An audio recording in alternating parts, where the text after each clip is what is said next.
150 aniversario de la osteopatía, ¿vale? Vamos a hablar un poco de la figura de Steel. Entonces, es verdad que al español se han traducido muchas cosas, unas mejor, otras peor. También es verdad que se le ha dado una visión demasiado mística. Bueno, yo lo que voy a contar es lo que me han contado pues, dos personajes pues, muy importantes en la historia de Steel, la historia de la osteopatía en Estados Unidos.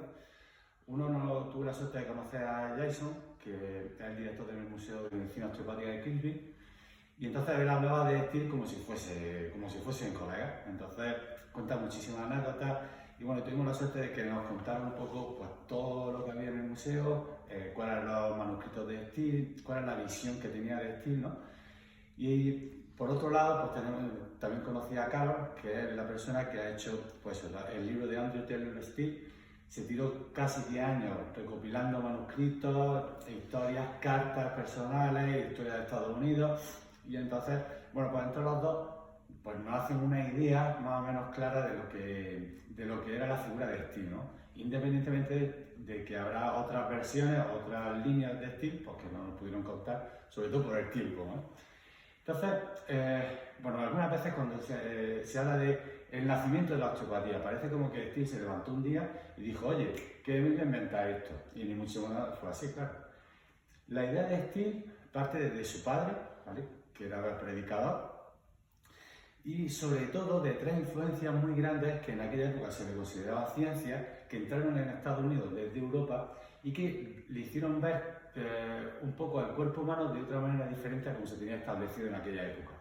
Uno fue el mesmerismo, otro fue la frenología y otro fue el espiritualismo, ¿vale? Entonces, esas tres versiones o pseudociencias que llamaríamos hoy fueron las que generaron un esquema bastante grande de cómo es el cuerpo humano, ¿no? Además de todo eso, pues Steel hablaba mucho con Albert Scott, que era médico naturista y trabajaba con muchas cosas naturales. Y con todo eso, pues se hizo un poco el esquema en la cabeza de todo lo que tenía que ver con la salud y que no quería que tuviese que ver con el mercurio, los opiáceos y todos esos medicamentos que había en aquella época. Pero que no penséis que fue un día de repente que se levantó y dijo, oye, pues esto va a ser así. De hecho, en aquella época, estamos hablando de 1870, había muchos colocadores de huesos, o recolocadores de huesos como se llamaban ellos, ¿no? Había muchísima gente que hacía ese tipo de técnicas desarrolladas por eso, del mesmerismo, de la frenología. Bien, ¿por qué a lo mejor Steel tuvo tanto éxito? Pues a lo mejor por la capacidad que tenía, por la intención de ver al cuerpo como un todo y sobre todo por la conjugación de todas esas ideas para al final observar el cuerpo, palparlo y entender que la anatomía era la parte más importante para poder llegar a una solución de salud en esas personas que estaban normalmente adictas al whisky o adictas a los opiáceos por culpa de la medicina en aquella época, ¿no? Entonces, esas tres ramas son muy importantes.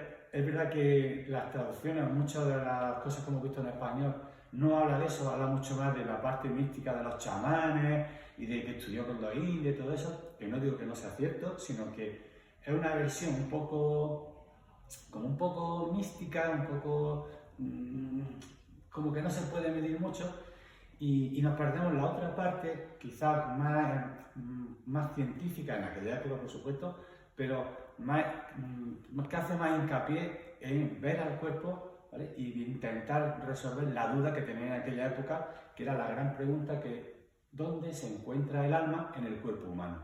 ¿Vale? Y esa era la gran inquietud que tenían muchos de los que estaban en aquella época y sobre todo que estaban en contra de la medicina en aquella época, que ya digo, era principalmente mercurio, opio y whisky. Estamos hablando de finales del siglo XIX, ¿vale? Entonces, Steel, además de todo eso, tuvo que ser, hombre, pues casi como un iluminado, porque tenía una capacidad bastante buena, pero eso fue lo que le hizo dar el salto y que muchos de los recolocadores de huesos pues dejaran toda esta historia y él siguiera, montara el hospital en Kirchville y luego montase pues, la primera universidad de Estados Unidos de osteopatía, bueno, de Estados Unidos y del mundo, en Kirchville, ¿vale?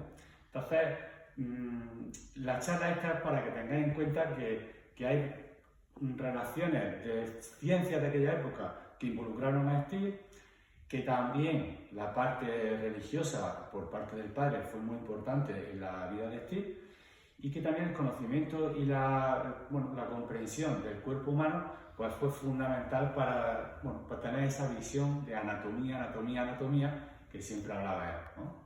Por supuesto, luego se evolucionó y bueno, ya en Estados Unidos la osteopatía no tiene nada que ver con lo que se hace en Europa, pero por lo menos que entendamos que ese nacimiento de la osteopatía no sale de un día que me despierto y se despertó de ti y dijo, oye, que esto me lo he inventado, sino que tiene muchos años de evolución hasta llegar a utilizar las técnicas y entender el cuerpo humano como él lo entendía.